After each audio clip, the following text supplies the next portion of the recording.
Bidam va Yunji o'rtasidagi taqdiriy o'xshashliklar shunchaki yuzaki parallel emas, balki ikki xil davr va makondagi insonlarning bir xil ruhiy azobdan boshdan kechirishdir.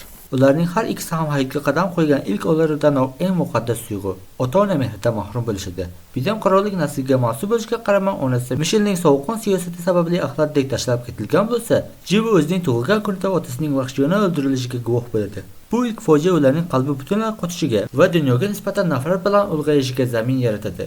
Ikkalasi ham bolaligidan kimsasiz va himoyasiz qolgani uchun hayot tomon qolishning yagona yo'li sifatida jismoniy kuchni tanlashadi. Bu ikki personajni birlashtirib turadigan eng muhim nuqta bu ularning ustozlari bilan bo'lgan murakkab va zaharli munosabatidir. Bidamni afsonaviy jangchi Muno asrab oladi, lekin uni hech qachon chinakam farzandidek suymaydi. Aksincha, Bidamning tabiatidagi tug'ma shafqatsizlikni ko'rib, unga doimo shubha bilan qaraydi. Jivu ham otasining do'sti deb bilgan mafiya yetakchisi Choi Mujinning qo'lida tarbiya topadi.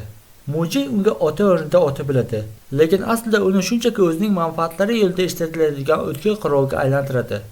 Har ikki qahramon ham o'z ustozlarining roziligini olish va ularga munosib ekanliklarini isbotlash uchun o'z insoniyligidan voz kechishadi. Ular uchun ustoz shunchaki o'qituvchi emas, balki butun dunyo bo'lib, bu dunyoni saqlab qolish uchun har qanday qonli ishga tayyor turishadi. Ularning xarakteridagi yana bir hayratlanarli o'xshashlik bu ism va kimlikning yo'qolishidir. Bidam o'zining asl shahzoda ekanligini yashirib, sargardonlikda ismsiz o'sib ulg'aygan bo'lsa, Jivu o'zining otasini qotilni topish va qasos olish maqsadida o'z ismidan butunlay voz kechib va Hyujin nomi bilan politsiya safiga suqilib kiradi. Ikkalasi ham ikki xil hayot kechiradi. Ichki dunyosida qasoskor yirtqich, tashqi olamda esa o'z vazifasini bajaruvchi tartibli askar. Bu qahramonlar yashash uchun o'z shaxsiyatlarini o'ldirganlari sababli ular hech qachon jamiyatga to'liq moslasha olmaydi va doim begona bo'lib qolaverishadi. Vaziyat taqozosi bilan yuzaga keladigan uchinchi eng og'riqli nuqta bu o'z ustozlariga qarshi qurol ko'tarishdir. Bidam o'z ustozining unga nisbatan ishonchsizligini ko'rgach, ruhiy tushkunlikka tushib unga qarshi chiqadi. Jivu esa yillar davomida sadoqat bilan xizmat qilgan inson aslida otasining qotili ekanini anglab yetganda, butun hayoti yolg'on ekanini tushunadi. Ikkala qahramon ham o'zi ishongan ustozlariga qarshi chiqishadi. Bundan tashqari ularning muhabbatiga bo'lgan munosabati ham bir xil andozada.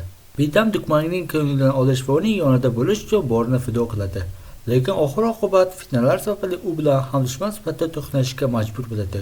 Jivu ham o'z hayotida ilk bor ishonishni boshlagan insoni va detektiv Piltoni o'z ko'z o'ngida yo'qotadi. Bu qahramonlar uchun baxt doim qo'l yetmas bir tush bo'lib qoladi. Har safar ular zulmatdan chiqishga harakat qilishganda, taqdir ularni yanada chuqurroq qorong'ulikka itaradi. Yakunda esa Bidam ham Jivu ham butunlay yolg'iz qolishadi. Atrofida minglab askarlar yoki raqiblar bo'lishiga qaramay, ular qalban kimsasiz sahrodagi jangchilar kabi vafot etishadi yoki tirikdan o'lishadi. Ularning yuzlaridagi sovuq ifoda va ko'zlaridagi bitmas og'riq bu ikki personajni tarixning turli sahifalaridagi egizak qalblarga aylantiradi.